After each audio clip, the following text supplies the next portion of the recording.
aussi être live sur Instagram. On va placer les choses un peu. On va purifier un petit peu l'espace pour laisser le temps à tout le monde d'arriver. Si c'est le temps nous-mêmes d'arriver, si c'est le temps d'être zen. Bonne fin de semaine de relâche à tous les Québécois.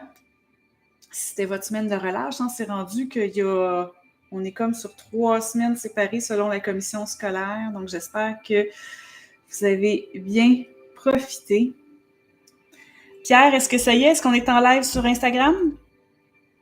C'est beau. C'est beau. Bonjour à tout le monde sur Instagram. On est live partout maintenant. On est live sur YouTube. On est live sur Instagram. Alors, bienvenue. Aujourd'hui, on parle des âmes sœurs. Comme toujours, j'ai pas mal de questions que j'ai reçues.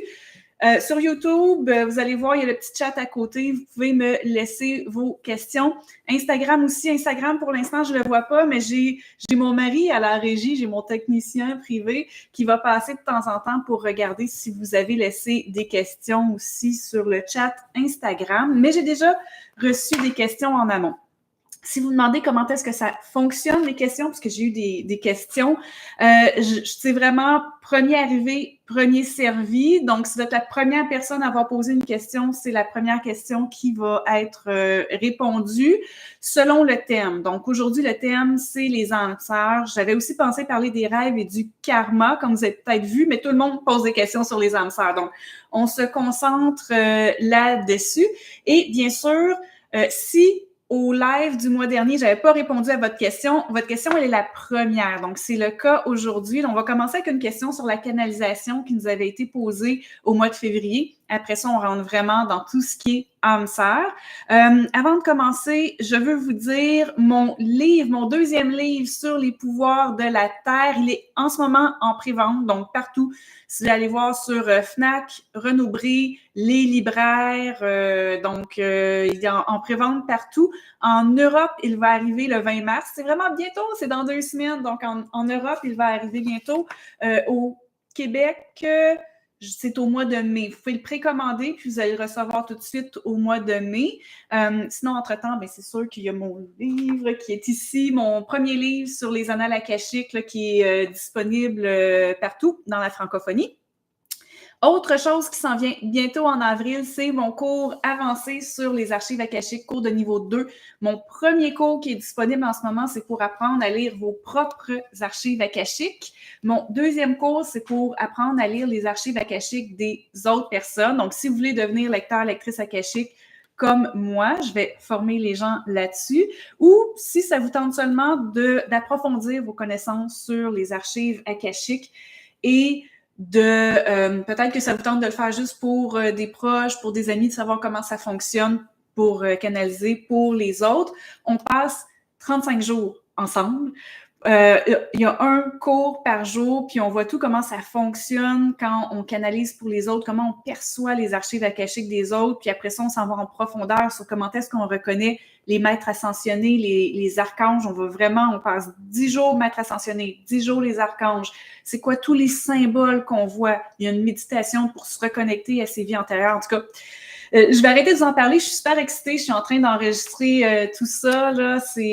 À date, c'est ma formation chouchou. J'ai un grand plaisir à la préparer. Donc, en ce moment, vous pouvez vous inscrire sur la liste d'attente. Soit que vous allez sur mon Instagram, il y a un lien. Sur mon site web, il y a un lien.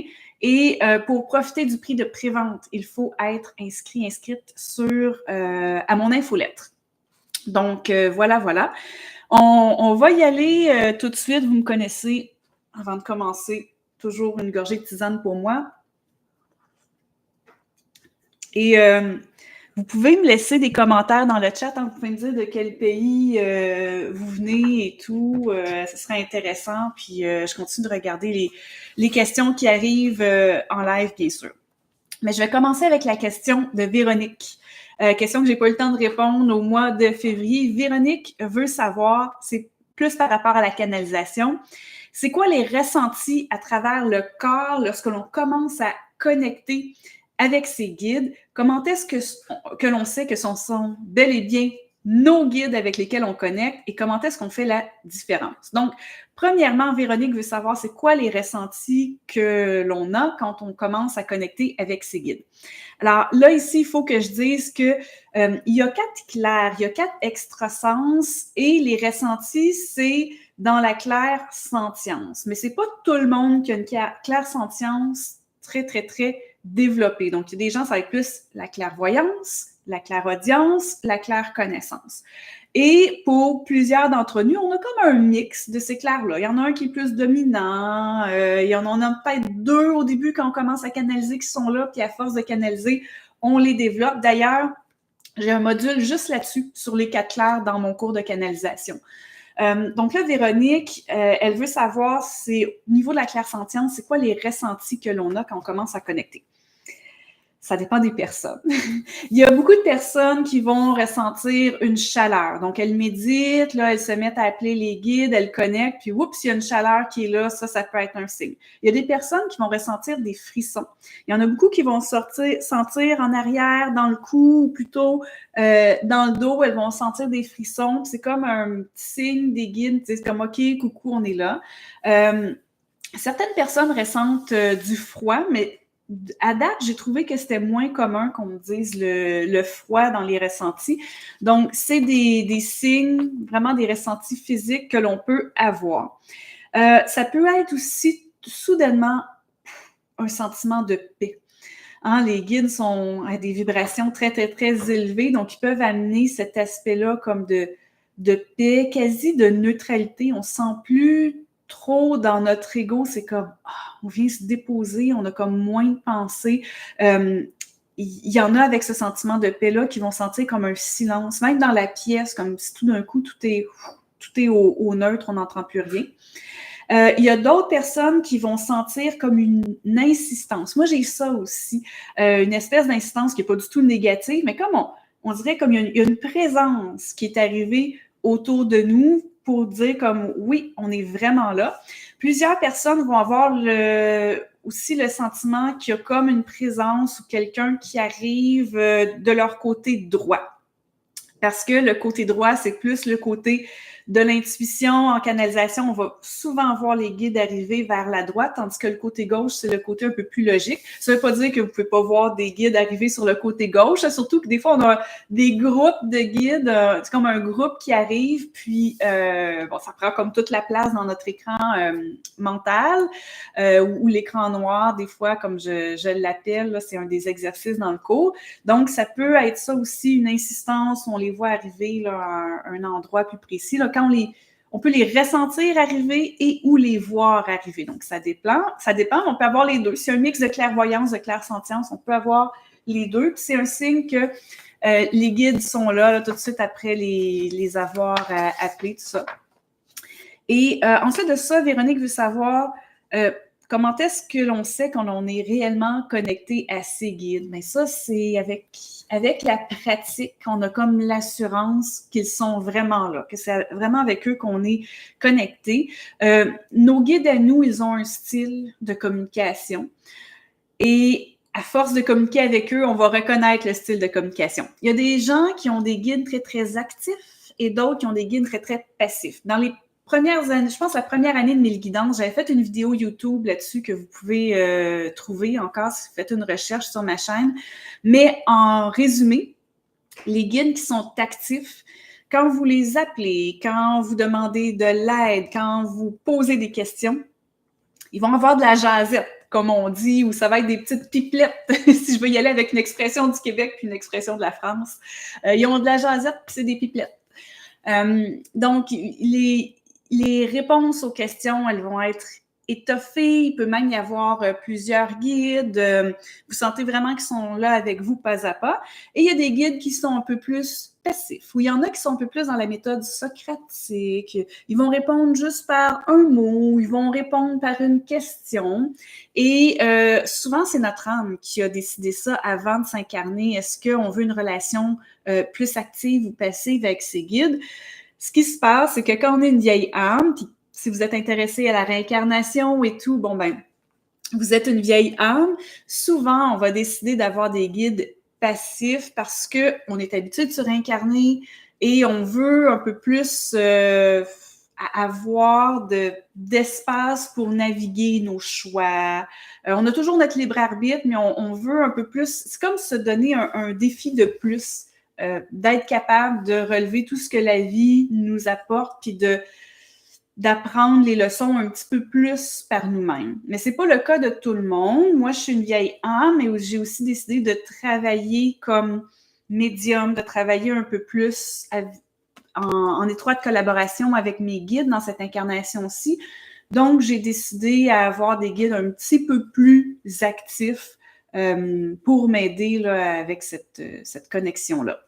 Donc, il y a comment ressentir ces guides, leur style, un peu leur personnalité, leur style de communication. Je voulais aussi dire que faire la différence, est-ce que mes guides sont là ou pas, dans les messages, c'est faire la différence entre ses propres pensées, son ego et ce que les guides nous disent. Et ça, si ça peut vous aider, si vous n'avez pas déjà téléchargé mon aide-mémoire de canalisation, c'est gratuit. C'est un guide pour vous aider à faire la différence. Est-ce que je suis en train d'imaginer tout ça ou est-ce que c'est vraiment des messages que je canalise?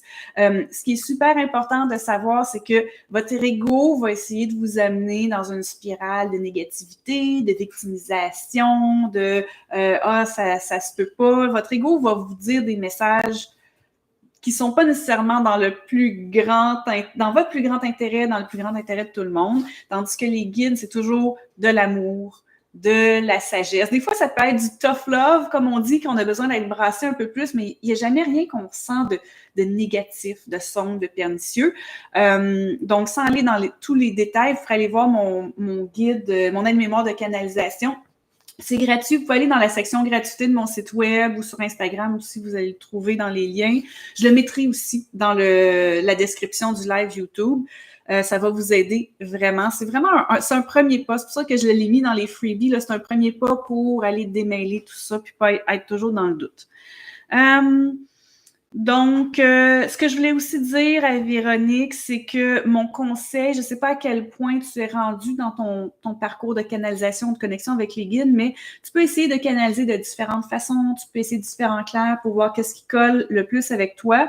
Tu peux aussi utiliser les cartes. Les cartes oracle, c'est une bonne façon au début d'entrer en connexion avec ces guides avec un intermédiaire physique. Essaie aussi de demander des signes à tes guides. Tu peux aussi essayer d'être un peu plus en mouvement quand tu médites puis tu commences à canaliser. Peut-être que ça va t'aider à te sentir un peu plus dans ton corps. Il faut se sentir dans notre corps, il faut se sentir ancré pour être capable de canaliser. Ce n'est pas juste le chakra couronne, il faut être bien connecté avec soi. Voilà.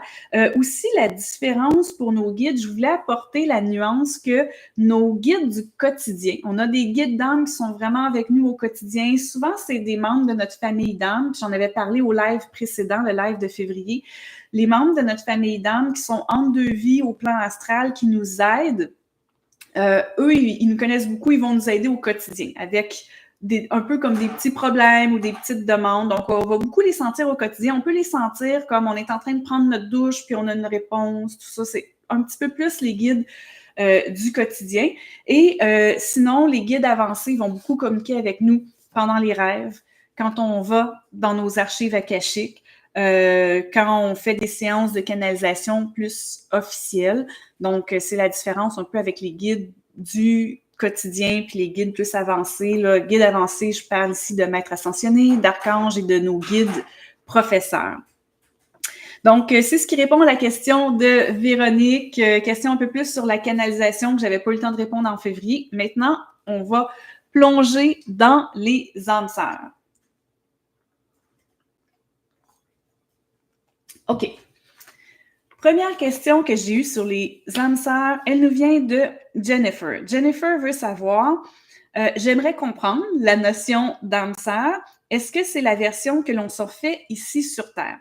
Et je vais transitionner de cette question-là tout de suite avec l'autre question que j'ai eue après de Letty. Letty veut savoir quelle est la différence entre âme sœur et flamme jumelle. Donc, je vais comme répondre à tout ça en même temps parce que je trouve que ça va beaucoup un dans l'autre. Donc, La notion d'âme sœur, moi, je vais vous l'expliquer selon ce que mes guides d'âme à moi m'ont expliqué. Je sais qu'il y a beaucoup d'opinions là-dessus. Je voudrais commencer en vous disant, faites attention aux points de vue qui sont très romancisés. Dans la culture populaire, on a beaucoup de films là, où est-ce que faut trouver la personne. C'est pas la personne selon mes guides d'âme. Ce qu'ils m'ont expliqué, c'est que quand notre âme est créée, comme je le disais, j'ai tout parlé du parcours d'âme dans le live de février, donc vous pouvez aller l'écouter si vous ne l'avez pas eu, là, ça donne plus de détails, mais quand notre âme est créée, on est créé avec une famille d'âmes. Cette famille d'âmes-là, elle est avec nous dès le début. On s'incarne beaucoup avec des membres de cette famille-là, mais pas que, bien sûr. Là. On s'incarne beaucoup avec eux et au fil des réincarnations, on développe une connivence avec ces âmes-là et souvent, on va avoir eu plusieurs relations d'amitié, mais aussi des relations romantiques avec ces membres de notre famille d'âmes-là. Donc, à chaque fois qu'on fait notre plan de vie avant de s'incarner, donc le plan de vie, je ne vais pas revenir en détail là-dessus parce qu'on l'a couvert en février, mais quand on fait toutes nos décisions sur notre prochaine incarnation, on prend aussi les décisions sur qui vont être nos âmes sœurs, des âmes sœurs avec qui très souvent on va conclure des ententes karmiques parce qu'on a des vies antérieures avec elles, on a du karma qu'on veut équilibrer, on veut pas punir personne, on veut juste tout simplement équilibrer. Et bon, c'est ce qui fait qu'on établit des ententes avec des âmes sœurs. Alors, quand on s'incarne, on a plusieurs âmes sœurs. Et c'est là ici où est-ce que moi, la vision que mes guides me donnent, c'est pas toujours la même vision que la culture populaire va avoir, où est-ce que c'est je dois absolument trouver la personne, mais tu sais, on est combien de milliards sur Terre, puis il y a plein de pays, de cultures différentes. Donc, c'est un peu étourdissant, tout ça. Non, on en choisit plusieurs. La raison pour laquelle il y en a plusieurs, tout le monde a son libre arbitre. On ne sait pas est-ce que ça va fonctionner vraiment nos guides d'âme, oui, nous aident à rencontrer des âmes sœurs, mais est-ce que moi, quand je vais rencontrer, je ne sais pas, mettons, Sébastien, c'est une de mes âmes sœurs, je réussis enfin à le rencontrer, puis quand je le rencontre, c'est un drug addict, mais solide, puis moi, j'ai une vie saine, puis je veux des enfants, puis une vie stable, puis je sens qu'il y a une connexion avec ce gars-là, mais qui est comme à des kilomètres de moi, où est-ce que je suis dans ma vie, là, où est-ce que, disons, je suis une personne spirituelle, qui est végétarienne, méga zen, méditation, puis lui, il est full drug addict party. C'est pour ça qu'on a plusieurs âmes sœurs, puis c'est pas des plans B, C, D, c'est comme tous des plans A, en fait, parce que on a différentes leçons de vie, puis différents karmas à explorer avec plein de personnes de notre famille d'âmes. Donc là, ici, ce que je viens vous confirmer, c'est que oui, nos âmes sœurs, ce sont des membres de notre famille d'âmes. Et qui dit famille d'âmes n'égale pas famille biologique. Il ne faut pas s'inquiéter de ça. Là. Je ne parle pas que nos âmes sœurs, c'est nos cousins, nos frères, nos sœurs, pas du tout. Là. Famille d'âmes, c'est pas la famille biologique, OK? Donc, on a plusieurs options comme ça, selon qu'est-ce qu'on va décider dans notre vie une fois qu'on est incarné? Hein? C'est quoi? Ça va être quoi nos intérêts? C'est quel métier qu'on va choisir? On a tellement de talents, plus qu'on est une vieille âme, plus qu'on a accumulé de talents de vie antérieure. Donc, qu'est-ce qu'on va décider de faire? Ça va un peu nous diriger plus vers une âme sœur qu'une autre. Puis c'est sûr que nos guides d'âme, ils sont là pour nous aider, pour poser des synchronicités afin que ça nous rapproche de nos âmes sœurs, puis afin qu'on connecte, qu'on les reconnaisse.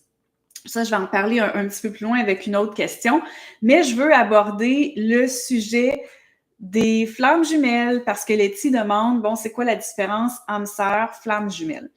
Moi, encore une fois, je vous explique ce que mes guides d'âme me montrent et ça va peut-être pas du tout selon vos croyances, puis c'est correct. Allez-y vraiment avec ce qui résonne le plus en vous. Si ma version des flammes jumelles, ça colle pas pour vous, ben c'est pas grave, ça colle pas pour vous. Moi, je vous dis ce que mes guides d'âme m'ont expliqué. Flammes jumelles, pour eux, c'est vraiment c'est la même âme, oui. C'est l'âme qui est scindée en deux quand on a des incarnations parallèles. Et ça, j'ai fait une vidéo YouTube il y a environ 1 an là-dessus, si vous voulez aller voir. Mais parce qu'il ne reste pas beaucoup de temps au live, je vais vous expliquer rapidement. C'est qu'il y a il y a trop de jeunes âmes sur Terre qui font le bazar. Comme on le voit en ce moment, ça brasse énormément. Et là, les guides d'âmes ont fait comme, oups, là, il y a un débalancement, il y a trop de jeunes âmes. Donc, ils ont arrêté de créer des nouvelles âmes. Donc, en ce moment, il n'y a pas de nouvelles âmes qui se créent. Mais parce que, bon, les gens continuent à faire des bébés et tout, ce qui se passe, c'est que les vieilles âmes, elles vont s'incarner en même temps dans 2 corps différents. Et très, très souvent, là, on s'organise pour être dans des pays assez éloignés et tout, parce qu'il y a 0 avantage à rencontrer son autre soi, qui est aussi appelé la flamme jumelle, selon mes guides.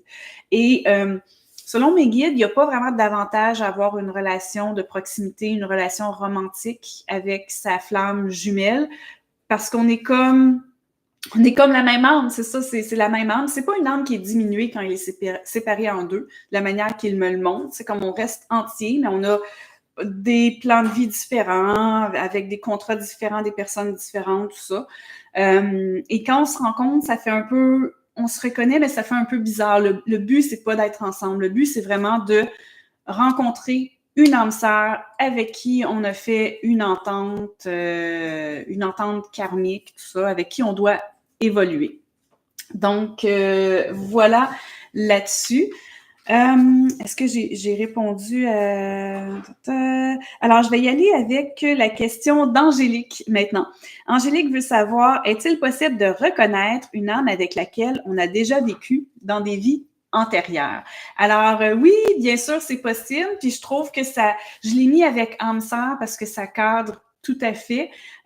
C'est possible de reconnaître une âme avec qui on a eu des vies antérieures et on peut la reconnaître d'une façon positive ou négative. C'est sûr que si dans une vie antérieure, on avait un boss qui était négatif, violent envers nous, quand on va rencontrer cette personne-là dans cette vie-ci, on peut ne pas avoir envie d'être en connexion avec cette personne-là, puis on comprend pas pourquoi.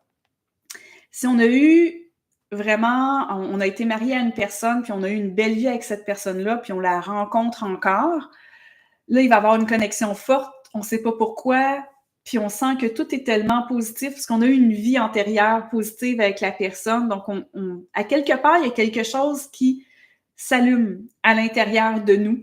On devient là comme les yeux sont grands ouverts, il y a une curiosité pour l'autre personne, puis il y a plein de synchronicités aussi. Puis les synchronicités, elles arrivent parce que nos guides sont là en arrière pour les poser, pour faire en sorte qu'on se dise, mais voyons, ça se peut pas ce qui se passe.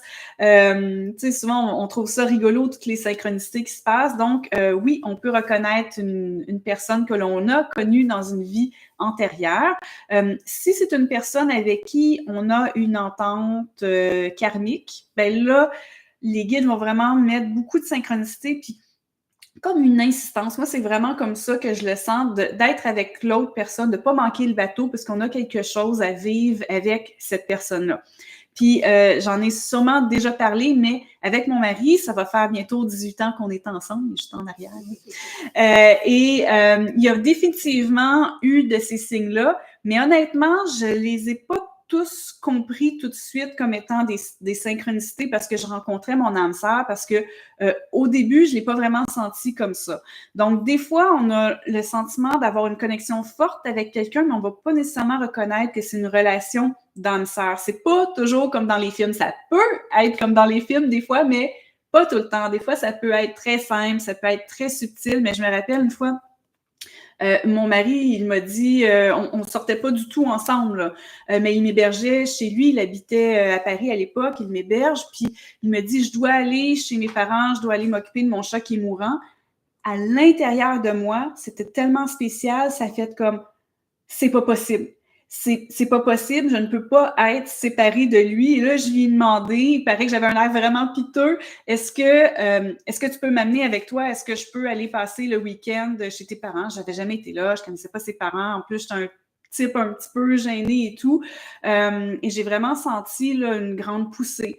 Un autre exemple, je venais d'arriver à Paris, on se connaissait à peine parce que c'est un ami d'une amie.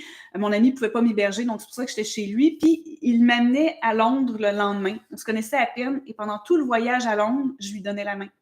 Mais on sortait pas ensemble, là, on se donnait pas de bec, rien. C'était platonique, c'était que des amis. Mais c'est la chose la plus naturelle au monde pour moi de lui donner la main. Donc on a plein de petits signes comme ça qu'on fait comme, voyons, j'aurais jamais fait ça avec quelqu'un d'autre. Puis je me suis pas posé de questions. D'un côté, je suis allée avec mon intuition. Donc oui, on peut reconnaître plein de personnes comme ça. On peut reconnaître des personnes qui ont été nos parents dans des vies antérieures, des amants, des maris, des frères, des sœurs. Donc, il faut être à l'affût des synchronicités et de comment on se sent aussi à l'intérieur. OK, je vais y aller avec une dernière question de Jennifer. Elle veut savoir, est-ce que les âmes peuvent tomber amoureuses lorsqu'elles ont fini leur incarnation et qu'elles restent dans le plan astral? Donc, ce que j'avais expliqué dans le live le mois dernier, c'est que quand on meurt, on s'en va au plan astral. Donc, c'est là qu'on est entre nos incarnations. Et quand on est au plan astral, on retrouve sa famille d'âmes, puis on retrouve comme plein d'autres groupes aussi de familles d'âmes, parce qu'on n'est pas juste toujours notre petit groupe, hein, on se mélange, il y a plein d'activités et tout. Et là, c'est qui déjà? C'est Jennifer. Ce que Jennifer veut savoir, c'est que, OK, mais quand on est sur le plan astral, est-ce qu'on peut avoir des sentiments amoureux? Est-ce qu'on peut tomber amoureux? Ou est-ce que c'est juste quelque chose de quand on est incarné sur le plan physique?